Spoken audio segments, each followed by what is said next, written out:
یہ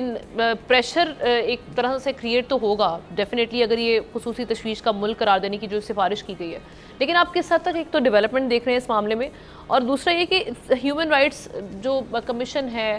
وہ اس حوالے سے بڑی ہم دیکھتے ہیں ان کی رپورٹس بھی سامنے آتی ہیں، لیکن اگین انڈین جو ہم رویہ دیکھ رہے ہیں وہ دن بہ دن بدتر ہوتا جا رہا ہے، اس میں بہتری کوئی نہیں آ رہی، اسرائیل والی پیٹرن پہ چل رہے ہیں۔ دیکھیں میرے خیال میں اسی طرف آ رہا تھا، آپ نے اشارہ بھی کر دیا۔ ہندوستان کے اندر جو ہندواتا کا ایک کانسیپٹ ہے، ایکسٹریمسٹ ٹینڈنسیز جو کہ خاص طور پر مودی صاحب کے بعد آئی ہیں، انہوں نے اب تک تو ہم بات کرتے رہے نا دنیا کے سامنے کہ جی کشمیر میں ظلم ہو رہا ہے اور مسلمانوں کو ٹارگٹ کیا یار، میرے خیال دنیا کو مسلمانوں سے کوئی دلچسپی ویسے بھی نہیں تھی۔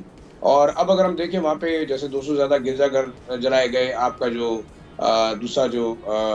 سی اے اے ایکٹ آ گیا، این آر سی کا ایکٹ ہے، جیسے پہلے حماد نے کہا کہ کشمیر کے اندر جو اس کی اسمبلی کی حیثیت کو ختم کیا گیا، یہ تمام چیزیں ایک سائڈ پہ رکھیں۔ اب اگر آپ دیکھیں ویسٹ کے اندر، امریکہ کے اندر یا ان کے کمیشن جب یہ چیزیں اٹھا رہے ہیں، اب ان کو فکر ہو گئی ہے کہ جو باقی اقلیتیں ہیں جس میں کرسچنز ہیں، جس میں باقی مائنارٹیز کے لوگ ہیں، ان کے ساتھ انڈینز کا رویہ کیا ہے۔ میں یہ سمجھتا ہوں کہ انڈین جو لابی ہے، خاص طور پر جو حکومتی اس وقت وہاں پہ ایک مافیا ہے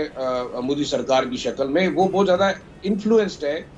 اسرائیل سے، اور جو اسرائیل نے غزہ کے اندر کیا، جس طریقے سے قتل عام کیا، جس طرح جینوسائیڈ کیا، جس طرح وہاں پہ ایک وہ آبادی کو اقلیتوں میں کنورٹ کر رہے ہیں، وہ تمام چیزیں ریپلیکیٹ ہو رہی ہیں آپ کے ہندوستان کے اندر۔ تو میرے خیال میں اس چیز کو اٹھانا ایک سمبولیکلی تو بہت اچھی بات ہے، اور اس کے اوپر کنسرن بھی ہے، اخباروں میں ہیڈ لائن بھی آ جائے گی۔ کرنا کیا ہے؟ میں نہیں سمجھتا کہ آپ ہندوستان کی اکنامک پاور کو کسی بھی طریقے سے، آپ کی ایون او آئی سی کے ممالک آپ کے ساتھ بات نہیں کرتے، آپ کے اسلامی ممالک آپ کے ایشو، کشمیر کے ایشو پہ کسی طریقے سے جو ہے وہ سپورٹ نہیں کرتے، بلکہ کا بڑا عجیب جو ہے وہ معذرتانہ قسم کا رویہ ہوتا ہے۔ ایک چیز جو میں سمجھتا ہوں، آپ ظلم جتنا کرتے رہیں، میرے خیال میں ایک ٹائم ایسا آئے گا کہ آپ کے اندر سے چیزیں اٹھیں گی، آپ کے اندر سے موومنٹس اٹھیں گی۔ خالستان کی موومنٹ ہے، تامل ناڈو ہے، آپ دیکھیں انڈین انوالومنٹ نیپال کے اندر ہے، سری لنکا کے اندر جو کچھ وہ کر رہے ہیں۔ ہندوستان اس علاقے کا بدماش بنا ہوا ہے، اور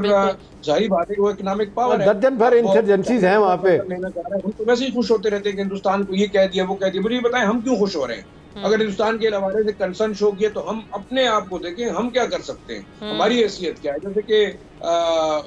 شام صاحب نے کہا کہ ہمیں تو کوئی ویلیو نہیں دے رہا، ہمارے ہاں تو ایک چھوٹا سا ایشو ہوتا ہے، اس کے اوپر بہت بڑے بڑے مسائل بن جاتے ہیں۔ آج ایران دیکھیں، وہ ہندوستان کے ساتھ کاروبار کرنا چاہتا ہے، آپ کے ساتھ نہیں کرنا چاہتا۔ یو اے ای کر رہا ہے، سعودی عربیہ جو ہے وہ زیادہ انویسٹمنٹ وہاں پہ کر رہا ہے۔ سر اکانومی میٹرز، جی آپ کچھ بھی کر رہے ہیں سائڈ پہ، لیکن آپ کی اکانومی اچھی چل رہی ہو۔ جی جی ہمیں ایک سیکنڈ آخری بات، ہمیں میرے خیال میں ان باتوں پہ خوش ہونے کی وجہ یہ دیکھنا ہوگا کہ ہم نے کیا کرنا ہے۔ ہندوستان کے ساتھ جو بھی ہوگا وہ اس کو ٹیکل کر لے گا، ہم اپنے اندر دیکھیں، اپنے مسائل کو دیکھیں۔ میرے خیال میں ایشو سب سے بڑا یہ ہے کہ ریئلسٹکلی ہم نے تمام دنیا کو دیکھنا ہے، اور اس وقت دنیا جس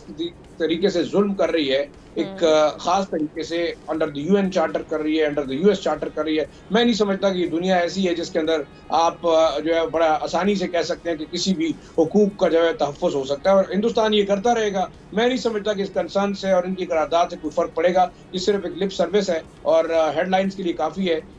میرے خیال میں بہت مشکل ہے کہ اس حوالے سے ہندوستان کے اوپر کوئی پریشر پڑے گا۔ سبسکرائب کریں اور بیل دبائیں تاکہ کوئی خبر رہ نہ جائے۔